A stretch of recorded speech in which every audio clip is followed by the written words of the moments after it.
शेतकरी मित्रांनो नमस्कार. मी हेमंत महाजन शेतीसूत्र आपल्या सगळ्यांचं स्वागत करतो.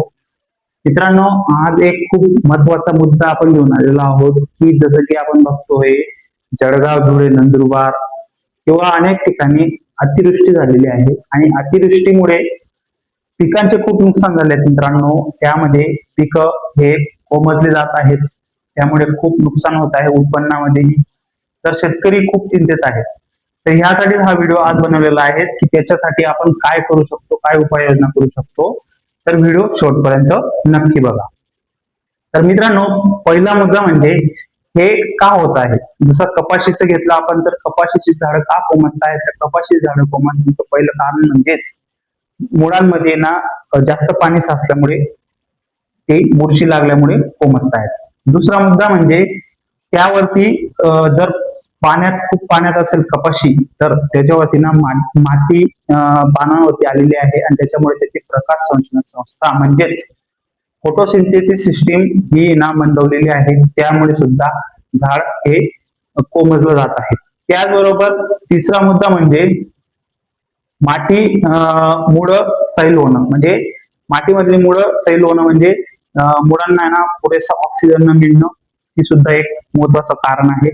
तर मित्रांनो, हे 3 कारण आहेत त्यामुळे तुमची कपाशी ही कोमजली जात आहे. तर त्यावरतीच आपण आज उपाययोजना बघूया. 3 अशी उपाययोजना सांगणार आहे मित्रांनो, ते करून तुम्ही तुमची कपाशी वाचवू शकता. तर मित्रांनो, पहिला उपाय म्हणजे आपण काय करायचंय, आधी झाडाजवळ आहे ना माती लावायची. माती का सांगतोय, कारण की पाण्यामुळे ना हे मुळं सैल झालेले असतात, त्यामुळे ना झाडं कोमजली जातात. त्यामुळे सांगतोय की माती लावा. त्याचबरोबर दुसरा मुद्दा म्हणजे चांगल्या प्रकारे तुम्ही ड्रेनेज म्हणजेच जमिनीतून पाणी निघालं पाहिजे अशी सोय करा. आणि दुसरा मुद्दा तच आपण हे ऍड करूया की यामध्ये ना जर झाडं जास्त कोमजत आहेत, तर आपल्याला एक उपाय करायचा आहे, ट्रायकोडर्मा सोडायचा आहे. ट्रायकोडर्मा प्लस ह्युमिक ऍसिड सोडायचं आहे मित्रांनो. हे का सांगतोय की ट्रायकोडर्मा काय करतं, मुळांजवळ आहे ना ती पण एक चांगली बुरशी आहे, ती दुसरी बुरशीला लागू देत नाही. म्हणजे झाड हेल्दी राहतं. त्याचबरोबर झाडाची अपटेक कॅपॅसिटी वाढते. आणि ह्युमिक ऍसिड काय काम करतं मित्रांनो, पांढऱ्या मुळ्या वाढवण्याचं काम करतं. म्हणजे जेणेकरून आपलं झाड जी अन्न शोषण्याची जी क्षमता आहे ती वाढेल. आणि तिसरा आणि सगळ्यात महत्वाचा मुद्दा मित्रांनो, एक फवारणी घ्या सीड वीड एक्स्ट्रॅक्टची. ती का सांगतोय, म्हणजे टॉनिक म्हणून राहतं. ती ना आपल्या झाडाला ना रेजिस्टन्स म्हणजेच जास्त पाण्यामुळे झालेलं नुकसान हे सोसण्यास मदत करेल आणि त्यामुळे आपले झाड उभे राहतील आणि चांगल्या प्रकारे हेल्दी राहतील. तर हे 3 उपाय करून पहा मित्रांनो, की हा ट्रायकोडर्मा, ह्युमिक ऍसिड आणि एक्स्ट्रॅक्टची तुम्ही फवारणी केली.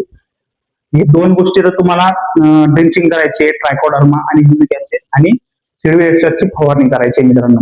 तर त्याचं प्रमाण आणि किती प्रमाणात घ्यायचं, तर तुम्हाला ट्रायकोडर्मा सांगतो. ट्रायकोडर्मा तुम्हाला 1 किलो पर्यंत घ्यायचं आहे.